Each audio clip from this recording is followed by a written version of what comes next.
ampar pisang, pisangku belum masak. Masak sabiki di gunung bari-bari, masak sabiki di gunung bari-bari. Ayo Menggalepong, patakan bengkok, bengkok dimakan api, apinya genggurupan.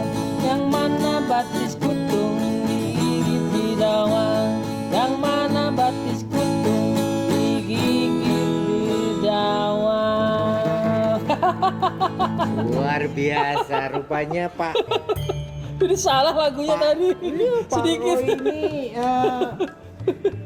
luar biasa ya, mereka ternyata sangat juga lihai dengan lagunya Ampar-ampar Pisang tadi. Iya. Pendengar, kita ini tadi sebuah lagu Ampar-ampar Pisang, di mana lagu ini berasal dari Kalimantan Selatan. Jadi tepatnya lagu ini dari Banjar. Diciptakan oleh Hamaidan AC. Iya, Nah, siap. kemudian Ampar-ampar Pisang ini menciptakan tentang makanan khas Kalimantan Selatan yang amat disukai. Ya betul sekali, banyak di sana jajanan-jajanan tradisional yang wow. Benar. Nah, kita sekarang kan ketemu lagi tuh. Nah, tadi ternyata kita ada jreng-jreng-jreng-jrengnya. Ternyata Mbak Suro ini ternyata lihat juga ya untuk buat ini. Nah, saya tadi hanya memancing saja. Kebetulan Pak Roy tadi untuk di sesi yang pertama kita sudah berbicara tentang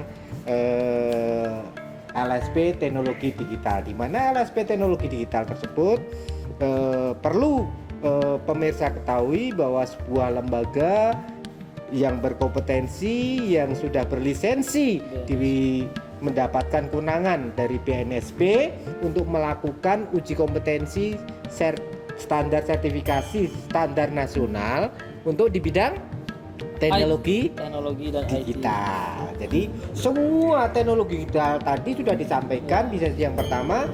Kalau bagi pendengar atau bagi pemirsa yang tadi belum melihat, untuk videonya bisa diklik lagi ya. Video sebelumnya tadi kita sudah saya sampaikan bahwa LSP teknologi digital ini sudah memiliki 36 skema. Di situ nanti bisa dilihat dari websitenya, website lspdigital.id. lspdigital.id. Jangan lupa ya, lspdigital.id. Nah, di situ juga sudah ada siapa-siapa mereka kerjasama yang sudah dilakukan. Betul sekali. Tadi kita ngomong-ngomong Pak, tadi kok terus langsung ini tadi kita nyambung ke Ampar-ampar Pisang. Ini ceritanya gimana ini Pak Roy ini? Ya, siap. Begitu saya sampaikan tentang Kalimantan Selatan, jangan-jangan ini juga dari suku pedalaman Kalimantan Selatan ini. Ya. Tepatnya bagaimana Pak Roy ini? Ya, Pak Mbak Suro, saya kebetulan lahir dari Banjarmasin. Dari Banjarmasin. Ya, saya orang Banjar yang Banjar. kemudian hijrah ke Kalimantan Tengah, yaitu Sampit. Sampit. Ya, jadi lulus SMP saya hijrah lagi ke Jakarta ceritanya. Jadi apa namanya ya, saya sebagai putra daerah, kalau kita bahasanya di sana putra daerah, ya merasa Terketuk ya? merasa punya kewajiban untuk mengembangkan potensi-potensi yang ada di daerah. Jadi ini tadi salah satu juga nostalgia ya. Teringat dengan Ampar-ampar Pisang itu sebenarnya apa sih, makanannya seperti apa sih, kalau boleh bawain dong? Ya nanti kapan-kapan kita ya teman-teman kita ke Banjar itu, kalau di Banjar itu biasanya ada satu momen ya, bulan puasa. Di situ ada yang namanya Pasar Wadai. Nah, jadi di Pasar Wadai itu semua jajanan-jajanan tradisional yang enak itu ada di situ. Oke. Sekarang kita tidak akan bahas ke Ampar-ampar Pisangnya, tapi kita tunggu aja nanti. Undangannya ke sana gitu. Kita lempar satu persatu nanti di Ampar-ampar Pisangnya itu. Nah, sekarang kita akan langsung ke topiknya, Pak. Oke, siap. Tadi kita akan berbicara tentang LSP teknologi digital yang hubungannya adalah bagaimana mencerdaskan anak bangsa ini agar mereka berkompeten di bidangnya, ya. Bagaimana bersertifikasi, berkompetensi. Kemudian ketika saya tadi menyampaikan tentang Kalimantan, khususnya di Kalimantan Selatan, kok kemudian sangat tersentuh, terketuk hatinya, itu ceritanya gimana? Bisa ceritakan, Pak? Ya, tadi dari perjalanan hidup saya yang asal mulanya pemuda dari kampung ya, sebenarnya bukan kampung sih, itu hutan sebenarnya ya dulu. Hutan. Iya, jadi saya tinggal di salah satu desa yang memang itu listrik belum ada, Listrik belum ada. jalan protokol, jalan negara belum ada di sana, karena di sana jalan produksi. Masih jalan tanah, jalan Iya, jalan betul proyek sekali, itu ya. betul sekali. Dan alhamdulillah punya kesempatan hijrah ke Jakarta yang sebenarnya itu juga tidak disengaja. Tidak disengaja? Tidak disengaja. Kemudian saya sekolah lagi ya, kuliah waktu itu di Jakarta, dan alhamdulillah kerja di beberapa perusahaan IT, dan terakhir saya bikin perusahaan di bidang IT sebenarnya. Nah, kan Pak Roy ini sebenarnya kan sudah sukses karirnya untuk Amin. meniti di bidang IT ya. Mereka punya usaha sendiri, Ya, siap. perusahaan sendiri bidang IT yang bergerak bidang IT. Ya. Namun tiba-tiba kok terketuk hatinya untuk dalam hal ini mencerdaskan anak bangsa, khususnya melalui LSP Teknologi Digital ini. Ceritanya bagaimana ini? Ya, siap. Jadi kebetulan saya banyak bergelut di bidang pelatihan dan sertifikasi. Jadi saya juga pernah dulu di BNSP sebagai konsultan IT dan di beberapa lembaga sertifikasi. Iya. Nah, namun saya belum melihat belum melihat sebuah kontribusi yang positif ya, terhadap pengembangan tenaga kerja khususnya di bidang IT. Jadi selama ini sertifikasi itu kalau boleh cerita nih Mbak Suro, misalkan kita tawarkan ya kepada teman-teman yang sudah profesional, itu biasanya sertifikasi itu dipandang sebelah mata.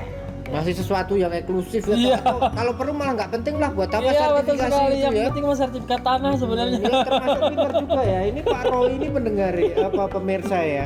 Pak Roy ini juga menjerumuskan saya. Tiba-tiba kok saya itu Biasa. diundang juga, ini perlu pendengar ketahui. Kemudian tiba-tiba saya harus diuji. Jadi nggak taunya Mbak Suro ini sekarang dapat diserai amanah sebagai penguji nasional, asesor nasional ya. Terima kasih, ini juga berkat juga teman-teman dari LSP Teknologi Digital. Terima kasih, halo kepada BNSP ya. Terima kasih juga atas kepercayaannya. Sebenarnya saya dulu juga begitu, Pak. Jadi Gimana tuh Mbak? ya, saya kan ketika bidang IT itu saya tuh hanya berpikir semenjak internet pertama kali di Indonesia ini ada, kemudian ketika bagaimana sih orang itu menjadi guru, menjadi pinter dan sebagainya. Saya hanya berpikir simpel aja. Ketika belum ada sekolah di dunia ya, sekolah pertama kali yang menjadi gurunya itu sebenarnya siapa sih? Ya. Nah, kemudian saya dari dulu itu mulai dari suka elektro, juga suka seni, juga suka yang lain. Pokoknya semua yang seneng-seneng saya suka. Itu saya kemudian mulai internet pertama kali saya kebetulan juga deket sama ini ya, sama teman-teman Telkom, suka ngoprek dan sebagainya. Itu akhirnya saya mencoba sih bagaimana sih transmisi atau data itu bisa lewat dan sebagainya. Itu ceritanya gitu. Tiba-tiba bisa komunikasi gitu. Saya hanya berpikir saja, saya nggak minder dengan mereka yang master, mereka yang eskom dan sebagainya. Ternyata saya tanpa diminta juga sudah diberikan kepercayaan oleh publik, dan katanya Mbak Suro ini adalah seorang praktisi yang nggak main-main gitu kan.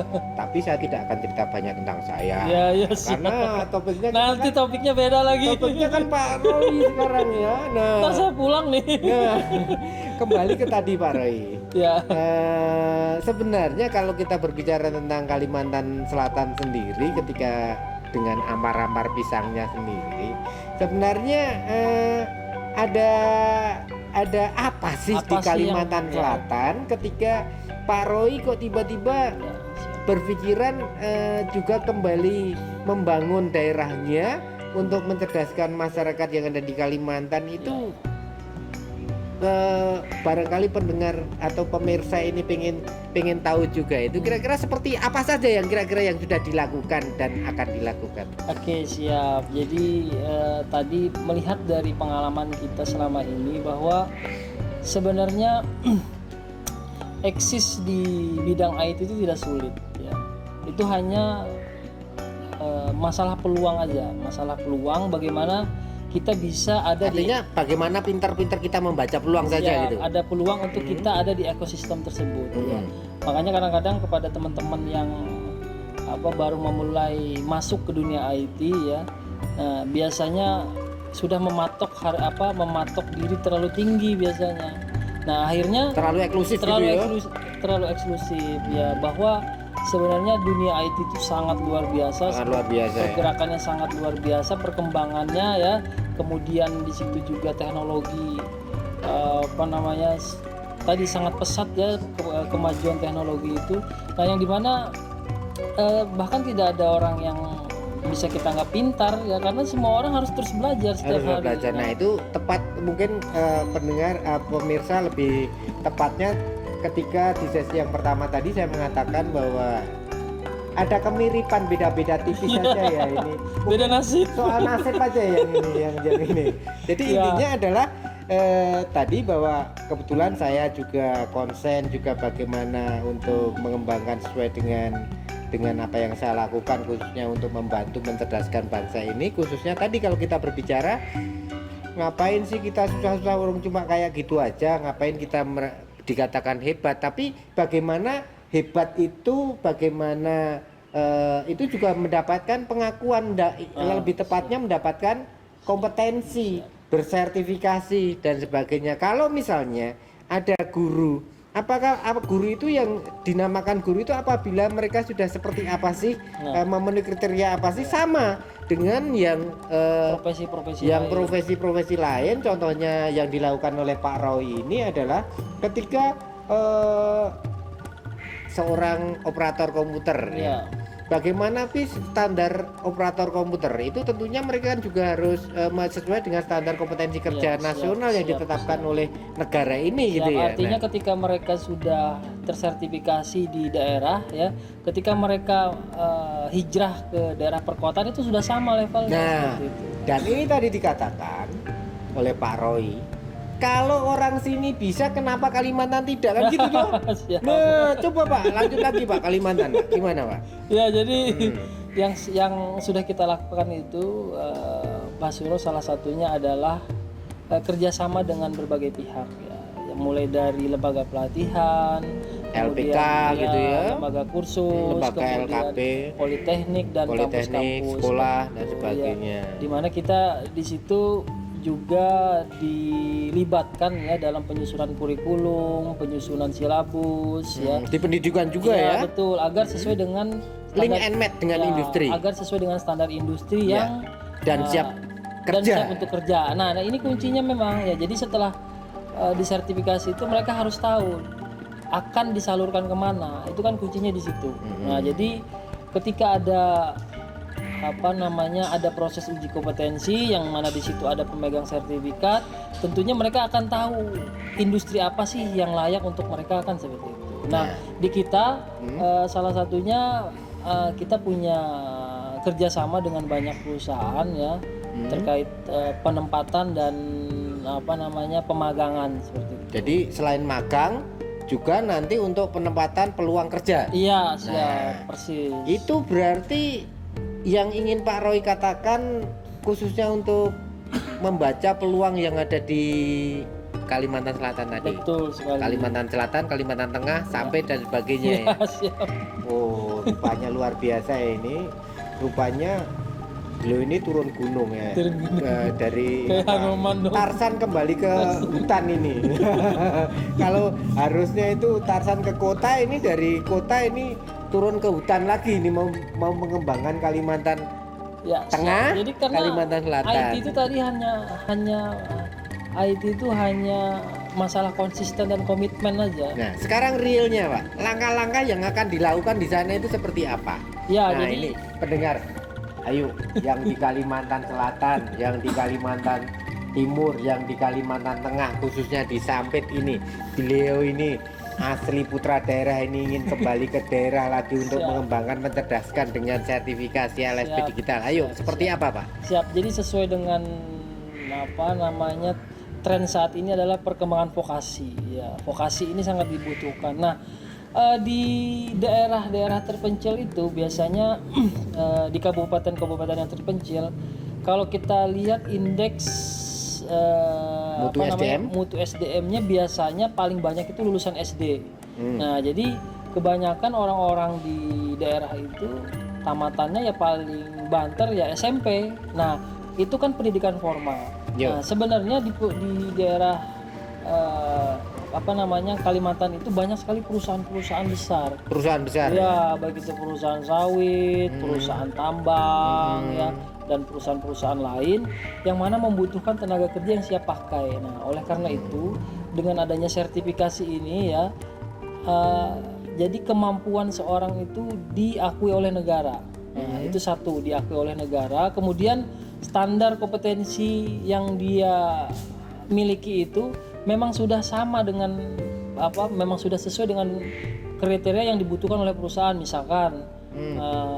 Misalkan perusahaan butuh staf tenaga alat berat misalnya. Nah, tenaga alat berat gitu kan. Jadi walaupun dia lulusan SMP ya, namun kita adakan kegiatan misalkan pelatihan berbasis kompetensi, di situ dia akan di training selama beberapa bulan, kemudian akan dimagangkan ya. Otomatis dengan bertambahnya jam pengalaman kerjanya dia ya sebagai seorang di profesi tersebut, maka dia sebenarnya ketika disertifikasi itu lalu kemudian dinyatakan kompeten, itu hasil dia sudah bisa masuk ke dunia pekerjaan yang dia inginkan seperti itu. Nah, contohnya di IT juga. Jadi di komputer atau IT di beberapa daerah itu merupakan barang mewah ya, barang IT itu barang mewah ya. Iya, dalam perspektif mereka ya. Padahal tiap hari kita itu megang HP sudah ini ya, terhubung dengan internet gitu ya, tetapi ya juga nggak bisa ngerti fungsinya. Iya, jadi orang juga nggak mau mengakui keahlian kita ya. Jadi kalau dalam sudut pandang teman-teman kita di daerah itu, kalau sudah lulusan IT itu otaknya encer, cerdas dan lain-lain ya. Padahal kesulitannya di di daerah itu adalah lingkungan yang kurang mendukung. Salah satunya lingkungan ya. Dari sisi peralatan dan komunitas sendiri itu terbatas. Terbatas. Ya, oleh karena itu dengan adanya LSP Teknologi Digital ini kita berharap nanti ada sebuah ekosistem baru IT yang bisa dikembangkan di daerah. Nah, jadi ada proses training, ada proses pemagangan, ada proses penempatan, juga ada acara-acara seminar-seminar tentang IT yang itu akan sangat membantu anak-anak pemuda daerah untuk maju seperti itu. Oh, jadi realnya begini. Ya.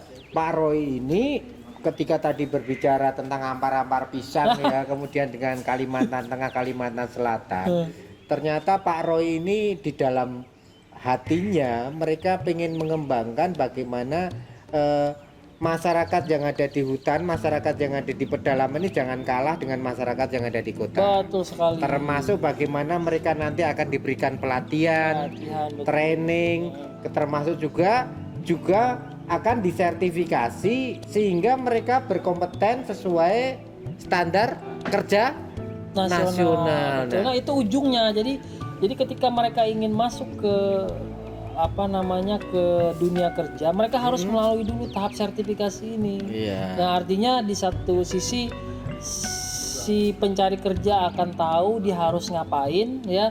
Kemudian perusahaan juga tahu bahwa ketika ingin memiliki tenaga kerja yang terampil, kompeten, profesional ya. Jadi mereka bisa bekerja sama dengan LSP. Nah, begini. Tadi kan sertifikasi. Setiap orang yang ini kan biasanya kan mencari sertifikat di mana sih? Nah, dikiranya kan kalau sudah kita ngikuti ujian itu pasti lulus. Nah, dalam hal ini dianggap mereka layak memegang sertifikat itu yang seperti apa sih sebenarnya, itu lulus atau tidak lulus atau bagaimana ini Pak, biar pemirsa tahu ya. ini. Tadi di awal di video sebelumnya saya sudah jelaskan bahwa kompetensi itu adalah kemampuan individu di dalam melakukan sebuah pekerjaan yang mana di situ ada aspek skill, knowledge dan attitude ya, yang mana itu sesuai dengan standar kompetensi nasional itu tadi gitu loh. Nah, jadi kalau misalnya gini Pak, misalnya orang sudah mengikuti sertifikasi, pasti lulus atau tidak? ya belum tentu no. Nah, kalau di sertifikasi kompetensi bedanya dengan kita itu kursus. Iya, iya. Nah, kalau kursus kan harus lulus, ya toh? Kalau sertifikasi kompetensi itu istilahnya bagaimana Bu? Apakah lulus Kompeten tidak? atau belum kompeten? Oh, kompeten atau belum kompeten. Kalau belum kompeten harus bagaimana? Ya kalau belum kompeten misalkan Mm-hmm. kita ambil contoh yang gampang aja ya. Misalkan uji kompetensi sopir misalkan ya. Nah, jadi dia maju bisa, mundur sudah bisa, berbelok zigzag Belok bisa, tapi ngerem nggak bisa. Sama aja nabrak ya. Iya makanya itu. Nah nanti akan direkomendasikan untuk direkomendasikan belum kompeten. Nah jadi namun di situ dia akan tahu di mana sih kekurangan dirinya itu di mana gitu. Akhirnya apakah nanti dianggap gagal atau ada kesempatan untuk mengikuti uji kompetensi Ya lagi? tidak ada istilah gagal ya dalam pengembangan kompetensi, yang ada hanya tidak sesuai dengan standar Belum kompetensi. berkompeten Betul gitu. sekali, Oke. belum kompeten. Jadi pemirsa, jadi jangan khawatir. Ternyata untuk mendapatkan sertifikasi kompetensi, aduh sampai kepleset. Sertifikasi kompetensi. Nah, itu bukan persoalan lulus tidak lulus, tetapi apakah pemegang sertifikat ini sudah berkompeten sesuai dengan standar nasional atau belum?